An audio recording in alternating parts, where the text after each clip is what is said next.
direitinho onde começar. Então, o cara, quando chega na capital, ainda que tenha preconceito, ainda que tenha, mas ele teve uma vivência que, se não humanizou, se não o tornou sensível, ele teve a chance de aprender na prática, né? E nós não temos carreiras nacionais, né, onde o profissional possa falar assim: ah, eu não vou ganhar 90 mil, 100 mil por mês com a advocacia privada. Eu não vou representar banco nesse país, mas eu vou fazer uma carreira que vai me levar a bater nas portas do Supremo, mesmo que o meu teto salarial, ainda que seja fora os penduricários, seja um teto bem aquém, 1/3 desses 100 mil reais, né? Então, assim, por que eu estou falando isso, né? A gente, quando municipalizou, né, eu acho que pulverizou muito, Fátima. Eu não sei o que você acha, Wallace. Mesmo aqui no DF, né, os concursos, né, aqui a gente, para começar, não tem regiões onde você pode... O cara é concursado por aquela região, que é o seu contratador, com um CNPJ próprio, que ele só sai dali se ele fizer concurso em outro lugar ou num processo de igual às universidades, né? Quer dizer, eu sou funcionário federal, mas eu não saio da UNB e vou para a Federal do Rio do jeito que eu quiser, pedindo indicação, pulando a cerca ou com QI, né? Quer dizer, existe todo um trânsito maior que dificulta essas movimentações. Não é impossível, mas existem barreiras, né? Existe carreira, existe tudo isso. Eu acho que eu queria chamar a atenção para isso, porque não foi, né, para começar, o modelo de negócio dos médicos, a forma com que eles compõem os rendimentos no fim do mês, faz com que o salário, mesmo encostando no teto, seja pequeno, né? Ele pode muito bem ter um salário de 20, 10, 20, até encostando no teto. Aqui no DF você tem vários profissionais de saúde 40 horas encostando no teto, ganhando igual a Carmen Lúcia. Tá certo? Assim, não é problema. O problema é que a Carmen Lúcia está impedida de ir para a iniciativa privada. E nenhum médico é impedido de ir para a iniciativa privada. Então, o cara, como é que ele vai ficar em Planaltina se o consultório dele é aqui na Asa Norte? Ele não consegue fazer o bate-volta dele, porque é permitido a ele estar na Asa Norte, trabalhar no SUS e ganhar muito mais do que ganharia se ele tivesse lá em Planaltina. Isso do ponto de vista dos seus rendimentos diretos, seu modelo de negócio. Fora isso, aquilo que na economia se chama de externalidade, né? Quer dizer, você ter a universidade no plano cria uma externalidade positiva para quem constitui família no plano. O cara não vai morar né, numa satélite, né? Da mesma forma que existem as externalidades positivas, também tem as externalidades negativas. Como não é cobrado do cara fazer uma carreira que comece das pontas para o centro, né, vamos dizer assim, né, de regiões mais carentes para regiões mais favorecidas, as pessoas vão trabalhar na lógica de mercado, né? Opa, deixa eu tentar aqui, vamos ver se dá certo, né? E aí você tem dificuldade de criar uma... Né? E uma última coisa, né? Para mim não existe proxy de equidade melhor do que a atenção à saúde aos ribeirinhos, porque para mim no dia que a gente tiver uma atenção integral aos ribeirinhos, você pode ter certeza que nós universalizamos a atenção no Brasil inteiro. Se a gente conseguiu chegar até lá, o maior desafio, quem dirá no centro de Brasília, quer dizer, é um grande desafio de equidade e de universalização, né? Era isso que eu queria. Não, se... vamos torcer, vamos lutar para isso, né? Eu repito, né? Não há vitórias sem lutas, né? E essa geração, por exemplo, a nossa geração, eu sou mais velha do que do que o professor Carlos. Pouca coisa e muito mais bem conservada. Nós somos uma geração que teve muitas conquistas, brigamos pelas diretas já. Não ganhamos a Dante de Oliveira, mas ganhamos o direito, né, de votar, de ser votado, depois de 20 anos de ditadura. Ganhamos a anistia, trouxemos todos os grandes intelectuais, artistas, políticos de volta para a nossa pátria. Ganhamos isso. E temos uma Constituição que, como dizia Ulisses Guimarães, no dia da sua promulgação, uma Constituição cidadã. Agora, tem a tarefa de operar isso, mas tem que operar antes que ela seja cada vez mais desconfigurada, porque é uma emenda atrás da outra. Daqui a pouco, o que vai sobrar para essa geração que está aqui na sala de aula? Quadro pior que esse, eu não me imagino, porque eu sou uma pessoa otimista e estou na luta sempre. Então, veja, assim, e é luta mesmo, não é assim, eu vou ali qualquer dia fazer um passeio em praça pública. Não. Agora, veja, mas isso tem que ter tomado a consciência de cada um de nós. Porque, não tem saúde, não prejudica só a mim, prejudica a minha coletividade que eu estou morando.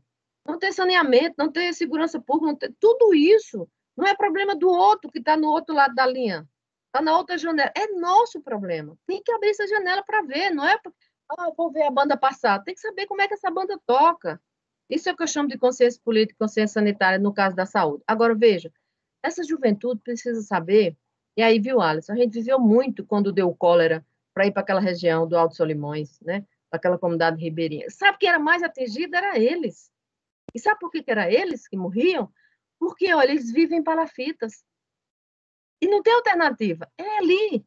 Eles fazem parte dos rios. É como se fosse uma extensão daqueles rios. O deslocamento de barco não é um dia, às vezes passa semanas e semanas. Qual é o tempo de vida que ele tem entre estar numa embarcação e sair para um município mais perto dele? O risco é de morrer no trajeto. E vive de quê? Vive de pesca. E se o rio está poluído? E se ninguém dá conta de ajudar os rios deles? Então, assim, não é um problema da saúde. A saúde é a consequência dos problemas que estão postos. Ou seja, nós somos, dito de outro jeito, nós somos o fracasso da não oportunidade de vida que eles têm.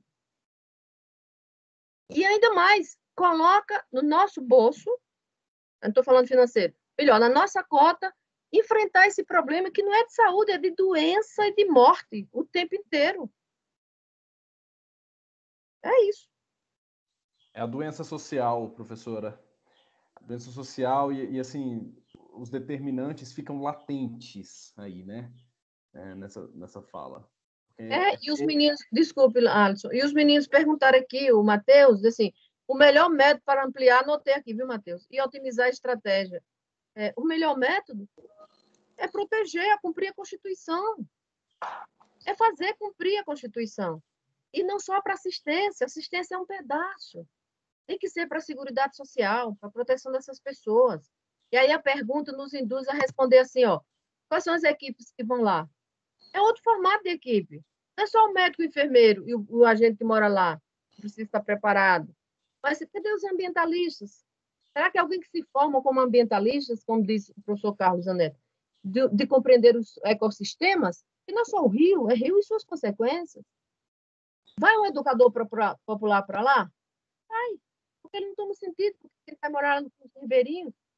Vai o sanitarista, para não falar mal dos outros, vamos falar da gente.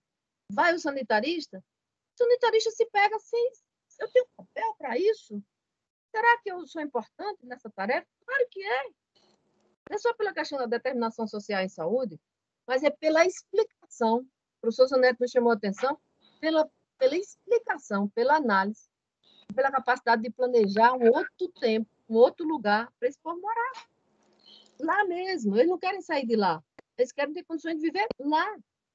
Se você vai agora fazer uma pesquisa ou visitar, por qualquer que seja a curiosidade, vocês querem sair daqui? Eles dizem que não.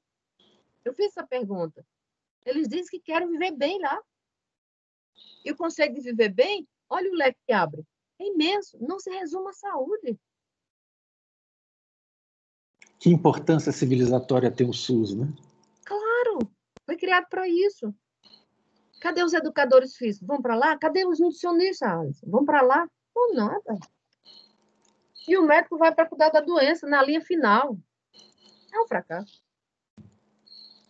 Muito bom. Para uma disciplina de práticas de saúde, essas reflexões são fundamentais.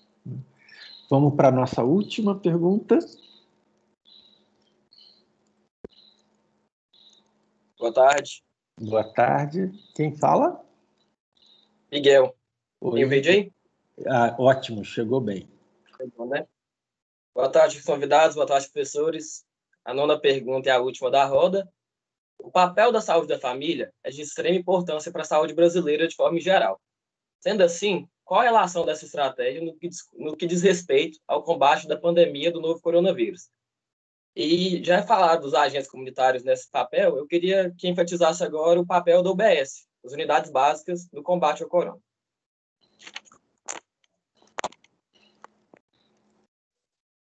Posso começar, professora Fátima? Deve, querida. Lhe abandonei aqui um instantinho. Que bom que eu estou. Obrigado, professor. Miguel, então, essa foi uma pergunta que nós tivemos de responder para os nossos profissionais bem no começo dessa pandemia. Qual o nosso papel, atenção primária, nesse contexto? E o nosso papel é o que de estar dentro da comunidade é o mais complexo, né? Nós precisávamos orientar aquela população em relação a todos os critérios de biossegurança. Então, variava desde o uso de máscara, higienização, até realizar o primeiro atendimento. Então, como é que a gente se organizou agora aqui e como é que a atenção primária se organizou, né? Tinham diretrizes, desde diretrizes federais, lá na atual SAPS, no Ministério da Saúde. Então, existiam protocolos falando o que a atenção primária devia fazer, suspenderam alguns serviços, os serviços que poderiam gerar mais risco, como, por exemplo, o atendimento odontológico, ficou somente com casos de urgência. Atividades coletivas, aquelas atividades em grupo e tudo mais, isso também foi suspenso. Mas a gente criou um novo atendimento dentro das unidades, que foi um atendimento de sintomático respiratório. Então, todas aquelas pessoas que tinham algum problema, alguma situação de saúde, um sintoma gripal, por exemplo, elas deveriam procurar inicialmente a unidade básica de saúde, tá? Procurando, e esse fluxo ainda prevalece, tá? Então, procura a unidade básica de saúde, a unidade básica faz uma triagem, tá? Inicial dessa pessoa, ver quais são os sintomas. Se a pessoa não estiver usando máscara, inclusive, ofertado máscara para ela. E ela segue para uma sala exclusiva ou um espaço destinado ao atendimento de sintomático respiratório, tá? Com os profissionais paramentados e tudo mais. As unidades têm de estar equipadas com... Não precisa usar respirador, mas precisa ter ponto de oxigênio, tá? E se for necessário, faz-se o direcionamento aí para o hospital nos casos mais graves. Mas na unidade a gente faz testagem, tanto a testagem sorológica quanto a testagem por PCR, tá? E as unidades básicas de saúde no Distrito Federal foram as que mais fizeram notificação, e não os hospitais, né? Então, não tenho dúvida que o papel da atenção primária, aí, por estar mais próximo da comunidade, foi indispensável na pandemia. E aí eu vou citar um exemplo do que aconteceu lá no Itapuã, com a equipe de saúde da família. No começo da pandemia, acho que o pessoal esqueceu um pouquinho lá, a população em geral, e tem uma rua lá, a avenida principal no Itapuã, e estava todo mundo circulando sem máscara. Quando teve a liberação do auxílio emergencial, as agências da Caixa Econômica estavam lotadas, né? E no meio disso tudo, a gente ainda teve uma campanha de vacinação contra a gripe, né? Que teve de ser muito organizada e coordenada pela atenção primária para que não gerasse aglomeração. Mas aí, voltando ao exemplo, a equipe de saúde, diante daquela situação e fizeram um mapeamento. Eu posso até depois disponibilizar o link aí para o professor Zanetti, saiu uma matéria a respeito. Então, eles pegaram os casos, o endereço das pessoas que estavam com Covid, fizeram uma análise de georreferenciamento, ou seja, colocaram num cartograma, no mapa, os pontos onde estavam as pessoas infectadas. E viram que estava muito concentrado naquela região próxima daquela rua movimentada. Então, o trabalho que foi feito foi de ir até aquela rua, fazer educação popular em saúde, no comércio, estava aberto, e com a comunidade. E depois dá para ver a comparação disso, né? Assim, as pessoas usaram mais máscaras, né? E começaram a se conscientizar um pouco mais. Não estou falando que isso se deve, aí não posso atrelar precisamente a essa ação, né? Ou também ao que aconteceu de agravamento, né? Do apoio aí que teve todo com a disseminação de informação, tanto pela mídia quanto por órgãos governamentais, né? Internacionais. Mas houve uma melhora e uma redução aí desses casos, tá?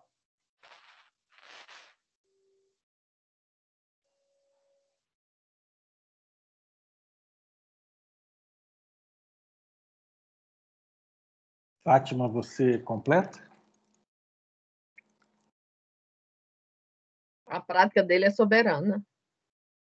Já estou super feliz com o que ele mencionou. Eu ainda esqueci de mencionar aí, professor, um outro aspecto, mas eu vou sobrepujar um pouquinho a estratégia de saúde da família, porque, embora na prisional não seja estratégia de saúde da família, temos atenção primária lá dentro, né?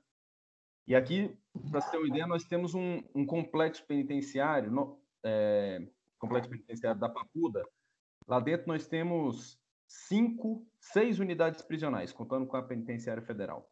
Estimativa de 15 mil internos, tá? 15 mil pessoas privadas de liberdade.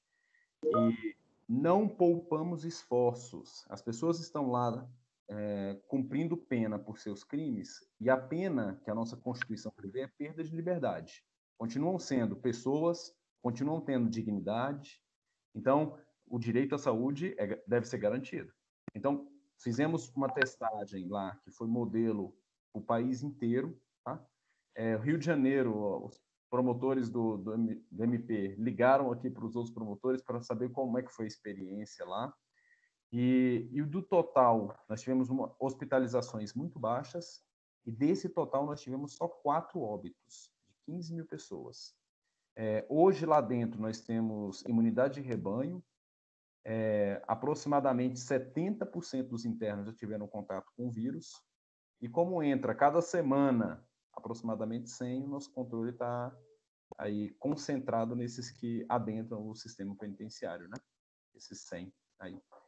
Mas foi um trabalho incrível, e quem fez foram as equipes de atenção primária que estão lá dentro, né? Se não fossem essas equipes lá para orientar a segurança, e aí eu vou trazer uma fala de uma gerente de saúde da equipe de segurança, da gerência de atenção interna.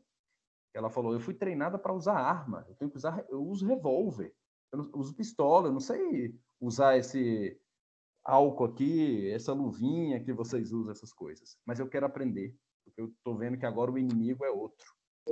E foi a equipe de saúde que conseguiu isso, que conseguiu esse diálogo, essa aproximação, e foi um sucesso. Tá certo. O Wallace, me esclarece uma coisa.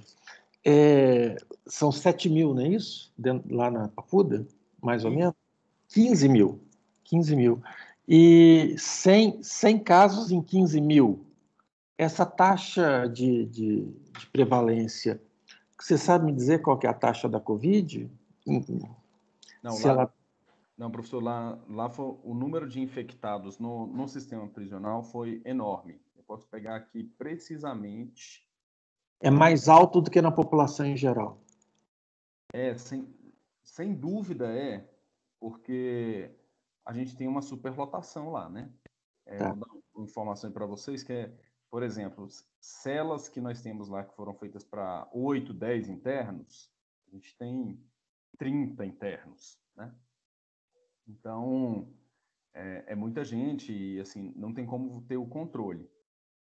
Foram feitas várias estratégias, dentre elas o congelamento de celas. Quando tinha alguém, a equipe de saúde passava diariamente para checar, para perguntar se tinha alguém sintomático, e aí fazia o congelamento daquela cela, ou seja, tirava os sintomáticos de lá, levavam para cumprir uma quarentena em outro espaço, e aquela cela ficava congelada, não podia tomar banho de sol junto com os outros, assim. E no presídio sempre tem uma possibilidade de revolta, né, das rebeliões aí, porque foram suspensas visitas, as saídas externas, o Dia das Mães, né, essa coisa toda. Mas eles entenderam muito bem. Quem fez esse trabalho de ir lá, dialogar com eles, de falar como é que isso estava se dando aqui fora, foi a equipe de saúde, né? Então, foi um trabalho bom. Ó, em número, lá dentro nós tivemos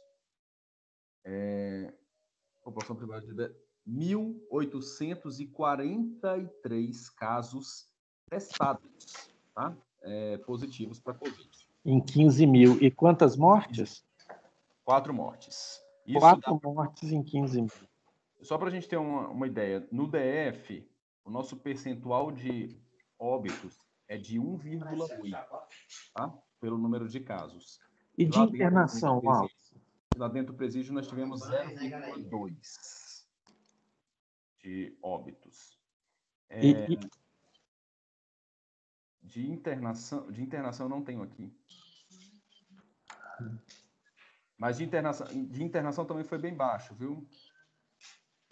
Porque, de repente, o que aconteceu na Papuda quase que é uma mostra de que, se o sistema de saúde funcionar, morre muito menos, né? Sim. Quer dizer, o interno, eventualmente, estava mais bem assistido do que a população em geral, né? Lá dentro a gente tinha um controle muito grande, mas tem outras variáveis. O pessoal da EPSUS estava lá conosco, junto com a OPAS. E a gente começou a fazer um estudo sobre... Primeiro que nosso perfil etário lá dentro, ele é composto por jovens, né? Embora o nosso grupo de idosos, nós tínhamos mais ou menos 150 idosos lá dentro. Dos 150 idosos, 92 pegaram Covid e teve um óbito deles.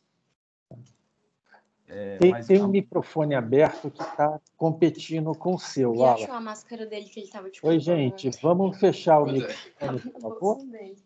Ainda bem, porque aquela eu tinha certeza. Ok, fecharam. Pronto. Se repete, por favor, Fábio. Falei que o nosso perfil etário lá dentro é de jovens, né? Sim. A média de idade fica entre 20 e 30 anos. Aham. Então, não é uma população com tanto risco assim para a Covid, né? Porém, no grupo de idosos, né, e nós tínhamos 150 idosos, a gente teve uma contaminação deles já da ordem de 90, não sei se foram 92% ou 96%. Desses, um óbito. Aham. E teve também a saída daqueles de risco também, né? Que estava em regime de progressão, ou lá não tem? Lá tem presídio de progressão, não tem? Tem. No começo houve, né? A gente fez primeiro, teve uma ação intersetorial aí que eu não posso deixar de citar, né? Quem hoje cuida da correição, quem cuida do ordenamento jurídico no sistema é a Vara de Execuções Penais de Brasília, né? Uma juíza bem famosa, que é a doutora Leila Cury. Ela ficou muito sensibilizada desde o começo com essa situação da pandemia, né? A perspectiva, quando a gente conversou com organismos internacionais, era que iriam a óbito aí mais de 1.500 internos. Então, todo mundo ficou muito assustado, apavorado, e aí começou esse trabalho intersetorial. Foi estabelecido um comitê entre Ministério Público, Saúde, Segurança e o Judiciário. E a gente tinha reuniões periódicas para discutir quais eram as estratégias que ia ser feito lá dentro. Sempre com muito diálogo aí com os internos, porque existia muito medo aí. Primeiro que é direito deles, né? Saber o que passa com a vida deles. E também por conta de risco de rebelião. E foram feitos vários estudos desse tipo lá dentro, né? Estão sendo feitos ainda, né? O que eu falei dos 100, são 100 internos que ainda hoje entram no sistema penitenciário por semana. Aham. CDP, né? O Wallace, mas dá para fazer muito estudo pareando população, né? Interna e externa, né? Comparativo, né? Dá. Deve ter muito dado aí, deve ser muito bonito. No dia que tiver, compartilha com a gente. Com certeza. Né? Muito legal, muito legal. Concluímos? Chegamos à última questão? Chegamos, né? Isso, chegamos. Chegamos, né? Alguma questão extra, gente?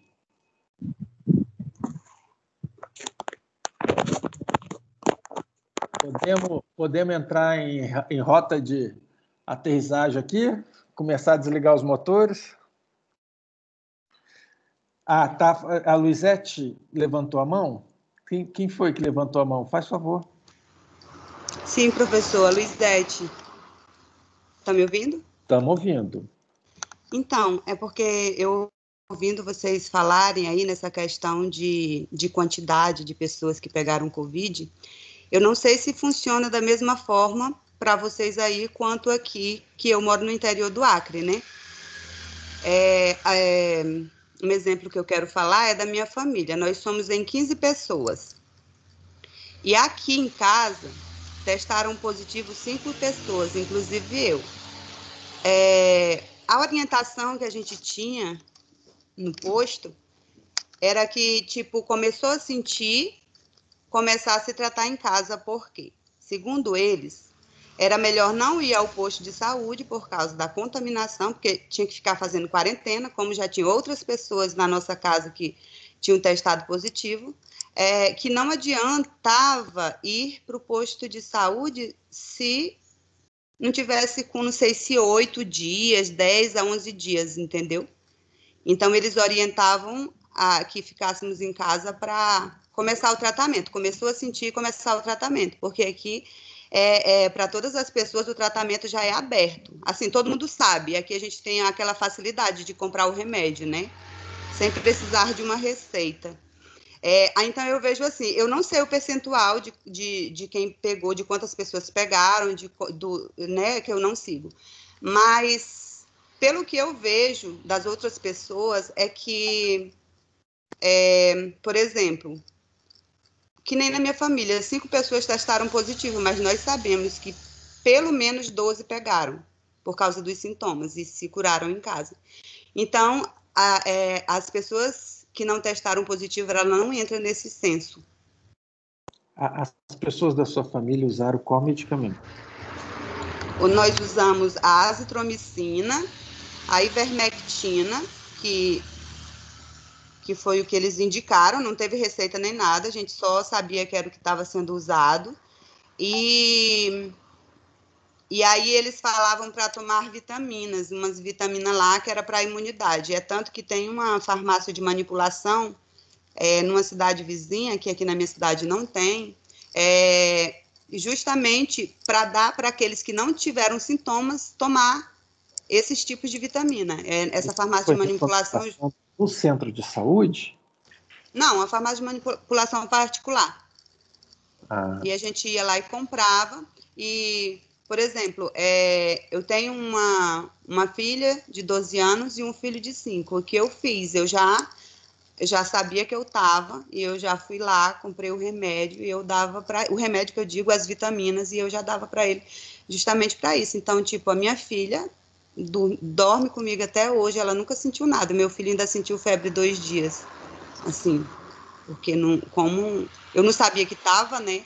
E demorou para eu fazer o teste, porque, assim, chegou um ponto que quando alguém procurava o posto de saúde, às vezes até o médico se irritava. Tipo, já sabe que tá, então por que já não vai começar a fazer o tratamento?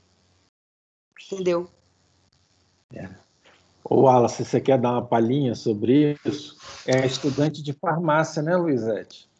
Isso, sou estudante de farmácia, caloura. Pois é, Falou assim, Luizete, então, nós tínhamos protocolos, eu não vou entrar aí na questão aí de recomendação medicamentosa, porque isso foi uma controvérsia aí nacional, né? Mas eu falo aqui que a gente adotou no Distrito Federal. Medicação desse tipo era para casos de infecção. Logo que as primeiras evidências mostraram aí que a hidroxicloroquina não surtiu efeito, e ela foi utilizada apenas nos casos de internação hospitalar e os casos mais graves, esse tratamento ele foi interrompido, tá? Então, não foi usado. Ivermectina não faz parte do nosso protocolo e nunca fez parte do nosso protocolo de prescrição, então também não foi utilizada. A azitromicina, como outras possibilidades de antimicrobianos, a gente utilizou para os casos de co-infecção ou no ambiente hospitalar para evitar co-infecção. Ponto, tá? Esse era o protocolo da instituição. Sobre ficar em casa para não pegar a infecção, Essa não foi uma orientação daqui também, não foi uma orientação federal, embora cada local pode adotar seu próprio protocolo, né? Pode ter sido também por conta da demanda aí muito elevada, se não me engano, seu estado é o Acre, né? Se o equipamento de saúde... Isso. Se nós temos pouco equipamento de saúde e uma demanda muito grande, e isso pudesse gerar uma aglomeração, era sabido que o maior risco de proliferação aí do vírus é a aglomeração. Então, evita-se, tá? Mesmo que seja nessas situações. Porém, foi muito falado que os casos de sintomas respiratórios, sobretudo aqueles de dor no peito ou falta de ar, mesmo que leve, necessitavam de atendimento de saúde. Então, esses casos não tinha que ter medo da bronca do médico, do enfermeiro, de ninguém. Tem que ir à unidade básica, tá? Que aí verificava, a gente verificou muito saturação, viu, nas unidades básicas. Então, e teve muito também a questão aí do medo, né? Chegava muita gente na unidade com falta de ar, com dor no peito, a gente sabe que a questão aí psicológica, ela é indissociável, né, do nosso estado de saúde em geral. Mas, respondendo a sua pergunta, não fez parte do nosso protocolo essa medicação e nem a recomendação para que as pessoas ficassem em casa, né? Quando estavam com sintomas. Ainda sobre o número de casos, esse ali é um número oficial. Para ser número oficial de casos, ele precisa estar notificado. A gente notifica em duas situações. Quando eu tenho exame que testou positivo, ou quando eu fecho esse diagnóstico com dados clínicos epidemiológicos. Vou dar o exemplo aí da sua casa. Você estava lá no seu domicílio, com sua família, e vocês pegaram Covid. E aí um dos seus filhos, que você me falou que está dormindo com você, apresentou qualquer sintoma. Se for um dos sintomas respiratórios característicos da Covid, eu não preciso nem testar, né? Eu dou o diagnóstico clínico epidemiológico e faço a notificação. Mas, para isso, eu preciso estar próximo e conhecer sua família, essa realidade, né? Então, precisa que o sistema de saúde funcione bem aí no território, e com a família, e etc. Né? Respondido? Tem mais alguma pergunta? Sim, professor, respondido. Eu queria fazer uma consideração em que pese o adiantado da hora, mas ter como recomendação não ir ao centro de saúde é gerar... Claro que tem a questão da aglomeração, como você falou, né, Wallace? Se é risco de contágio. Mas, a princípio, você tem as consequências da subnotificação, da dessaturação desse paciente, que vai agravar e chegar num quadro bem mais complicado no hospital, não é isso? Aumentando as chances de morte, sem contar a morte no próprio domicílio, que gera também subnotificação, tanto de casos quanto de morte. Aí fica como causa indeterminada, né? Quer dizer, então tem uma série de questões aí que é complicado defender um protocolo de, dado o sintoma, fique em casa, né? Zanetti, para não falar que a gente não usou isso em momento algum, nós tivemos uma equipe rural, que tem uma população muito bem definida, que se conhecem bem, que a orientação para eles, para as pessoas portadoras de doenças crônicas, foi para que ficassem em casa. Porque o atendimento foi feito no domicílio. A medicação foi entregue para eles em saquinhos da equipe, a medicação do mês, no domicílio. Fique em casa porque eu vou até aí, né? Exato. Não é suma daqui, né? Que eu também não vou te ver. Não é isso. Né? O sistema não parou de funcionar, né? Muito bom. Gente, eu acho que a gente conclui. É uma pena que a gente não tem mais 2 horas de energia, 2 horas de tempo, de disponibilidade. O assunto é um assunto que, por mais que vitaliza a gente, dá ânimo e a gente quer ficar mais e que gosta, e volta, né, Wallace? Volta para conversar e quer mais um pouquinho, isso é uma cachaça, né? A gente gosta dessa, né? Viciante. Mas chegou a hora da gente, ultrapassou a hora da gente concluir, né? E eu queria mais uma vez, agradecer enormemente a presença de vocês e falar que privilégio a gente tem de receber, né, gerações de sanitaristas que militam na causa da atenção primária, da estratégia de saúde da família, construindo o tempo todo aquilo que no futuro os outros vão contar como história, né? É muito bom ter essa ação política constante, esse desafio, e saber que eu tenho amizade de pessoas valiosas como vocês. Eu queria, com essas palavrinhas, passar a palavra para vocês darem um tchauzinho para os alunos, né? E colocar aí as palavras finais de vocês. Como eu comecei, ele encerra. Agora. Não, Zanetti, é sempre um prazer mesmo, viu, gente? Sem nenhuma demagogia. Essa partilha, esse espaço de diálogo aqui, saber que a gente pode provocar um pouquinho só, assim, essa reflexão em vocês, para que a gente consiga garantir uma luta ainda pelo SUS, tá? Para que seja um sistema cada vez melhor e com mais qualidade, para mim é um orgulho muito grande poder contribuir com isso tudo, viu? Fico muito contente e digo ainda que a gente nunca sai dessas discussões aqui como entrou, né? É sempre muito prazerosa essa troca aqui. Professora Fátima, eu nem palavras, assim. Obrigadão, tá? Por tudo. Por todos os ensinamentos para a vida, tá? E pelo legado que deixou e está nos deixando aqui. Estamos juntos nessa luta. Tenho certeza disso. Bom, eu agradeço também ao meu colega do meu departamento. Os dois são do meu departamento. Estão vendo aí a afinidade, né? A oportunidade da gente estar sempre trocando opiniões, né? Nossas experiências. Tanto é que quando ele foi responder a questão do mais médico, eu falei, nossa, é a tese dele, vou ficar quieta aqui.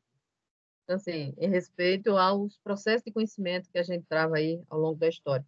Mas, assim, eu não quero sair dessa sala dando a impressão de que está tudo terra arrasada. Apesar da adversidade dessa pandemia, como eu digo, nos pegou todos de surpresa. Nunca vivemos uma crise dessa natureza nos últimos 100 anos da história do Brasil e do mundo, né? Porque ela vem do globo e pega a gente. Mas assim, eu queria que porque eu acredito mesmo na juventude, nos estudantes, por isso que a gente está aqui fazendo a nossa formação. A gente aprende, mas também a gente ensina, mas a gente também aprende, né? E nós temos muitos legados. Nós temos uma Constituição, que é um grande legado, fruto da história dos movimentos sociais. Nós temos o legado para dentro da saúde, do projeto da reforma sanitária. Nós temos o seu filho dileto, que é o Sistema Único de Saúde. Nós temos mais de 300 mil agentes comunitários de saúde espalhados pelo meu país. Olha que coisa maravilhosa. Nós temos um processo de municipalização em curso tão bebê, se nós compararmos os grandes países, né, que estão com suas reformas em curso, nós somos um bebê. 32 anos não é nada para a história. E as pessoas não podem se apressar com isso. Por isso que eu digo que vocês é que têm que cuidar dessa, transferindo responsabilidade, mas assim, essa geração tem que entender o patrimônio que ele tem na mão. 32 anos de SUS, quantos do Saúde da Família? O ano que vem vai ser 30 dos agentes comunitários, 28 do Saúde da Família, né? Nós estamos aí espalhados, não estou discutindo a qualidade, porque eu acho que é uma coisa a ser, né? Nós precisamos recuperar, tem déficit, sim, temos que reconhecer, com mais de 64% de cobertura. Queira ou não, tem uma equipe de saúde da família nesses territórios. Né? Agora, assim, tudo isso só foram conquistas? Não, e mais, as conquistas são, as lutas e as conquistas, elas não são dadas. Elas são o tempo inteiro, nós temos que estar atentas, lutando para que a gente consiga as coisas. É dentro de casa, é na nossa vizinhança, é na sociedade. Então, veja, tem uma luta posta ainda por financiamento? Tem, esse financiamento precisa ser sustentável. E acho que, contraditoriamente, a pandemia alertou a sociedade brasileira. Eu não tenho expectativa de que a elite brasileira vai ficar sensível, amanhã elas vão dar o patrimônio para a gente cuidar do SUS. Não tenho. Mas tenho esperança de que elas ficaram atentas. Poxa, os Estados Unidos, que é o país mais rico do mundo, é o primeiro em morte e caso porque ele não tem um SUS. Ó, vai para a cabeça deles. Precisa ir. Não vou esperar uma consciência sanitária nem um compromisso com o SUS, mas vou esperar que eles entendam, quando eles tiverem, em vez de ter um plano de saúde pedindo dinheiro ao governo, eles tenham a coragem de repartir sua riqueza para dar aos que mais precisam. Então, assim, eu fico muito feliz de estar aqui. Cada sala de aula que a gente faz, cada aula que a gente conversa com nossos alunos, a gente sai maior, o Alice tem toda a razão, do que a gente entrou. Mas sai também com os desafios, assim, ó, muitos sinais vermelhos, assim, piscando para nós e dizendo, opa, vamos prestar atenção. E aí eu queria finalizar dizendo para vocês o seguinte, vou pedir permissão aos 2 colegas, aos 3, né? Colegas professores, para ler uma coisa aqui que eu também aprendi com Paulo Freire, que está num livro dele sobre a pedagogia da autonomia. E o outro, ele repetiu isso na pedagogia da esperança. Então, ele disse assim, ó, é preciso ter esperança, mas ter esperança do verbo esperançar. Porque tem gente que tem esperança do verbo esperar. E esperar do verbo esperar, desculpe, e a esperança do verbo esperar não é esperança, é esperar. Esperançar é se levantar. Esperançar é ir atrás. Esperançar é construir. Esperançar é não desistir. Esperançar é levar adiante, eu acrescento, os sonhos das gerações anteriores. Esperançar é juntar-se com os outros para fazer de outro modo. É isso que faz essa disciplina. E é isso que justifica nossa razão de ser em sala de aula. Fazer diferente dos que os outros querem teimar em fazer do mesmo.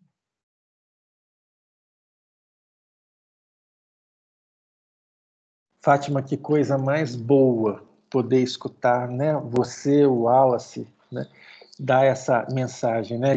Da gente ter esperança, né? E acreditar que a civilização nos trópicos é possível, que a barbárie colonial não é inexorável, né?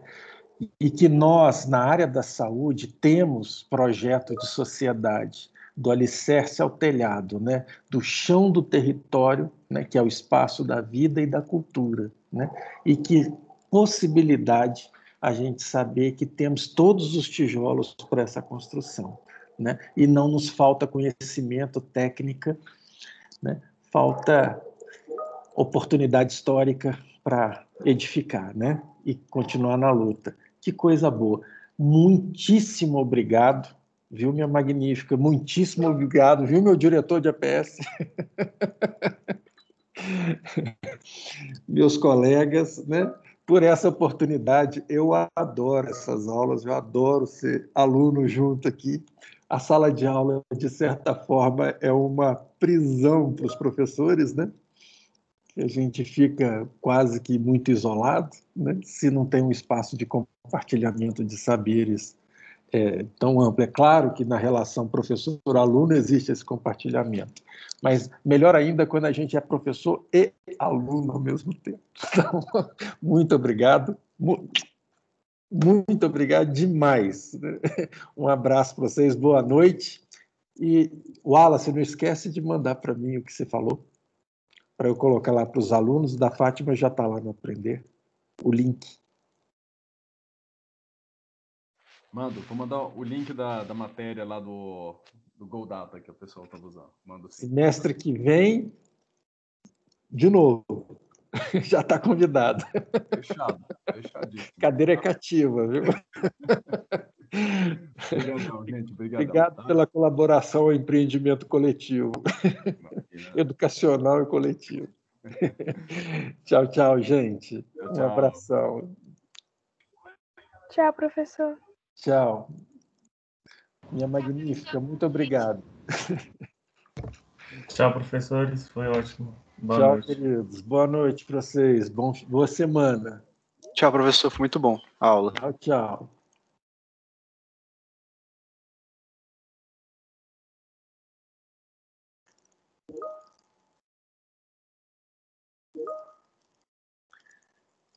Cláudio? Aqui, Sonete. Quem conversar um negócio com você é mais particular. Tá. Tem como interromper a gravação? Pode interromper. Então, vamos interromper aqui, vamos pro WhatsApp, a gente fala de vídeo. Tá. Okay? Vou te ligar, te ligo. Tchau, turma. Um abraço para vocês. Tchau, tchau.